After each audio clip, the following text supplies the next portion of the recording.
ಕಾಂಗ್ರೆಸ್ ಅಧಿವೇಶನದಲ್ಲಿ ಇಂದು ನಮ್ಮ ದೇಶದ ಮಾಜಿ ಪ್ರಧಾನಮಂತ್ರಿ ಡಾಕ್ಟರ್ ಮನಮೋಹನ್ ಸಿಂಗ್ ಅವರಿಗೆ ಗೌರವ ನಮನ ಸಲ್ಲಿಸಲಾಯಿತು. ಈ ಕಾರ್ಯಕ್ರಮದಲ್ಲಿ ಕಾಂಗ್ರೆಸ್ ಮುಖಂಡರು, ಶಾಸಕರು ಮತ್ತು ಕಾರ್ಯಕರ್ತರು ಭಾಗವಹಿಸಿದರು.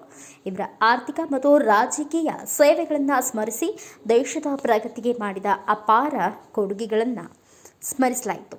ಎಲ್ಲ ಗಣ್ಯರು ಅವರಿಗೆ ಶ್ರದ್ಧಾಂಜಲಿ ಸಲ್ಲಿಸಿದರು. ಡಾಕ್ಟರ್ ಮನಮೋಹನ್ ಸಿಂಗ್ ಅವರ ಆದರ್ಶಗಳು ಮತ್ತು ಕಾರ್ಯಕ್ಷಮತೆಯನ್ನು ಸದಾ ನಮ್ಮೆಲ್ಲರಿಗೂ ಪ್ರೇರಣೆಯಾಗಿರುತ್ತೆ. HR ಗವಿಯಪ್ಪ, ವಿಜಯನಗರ ಶಾಸಕರು.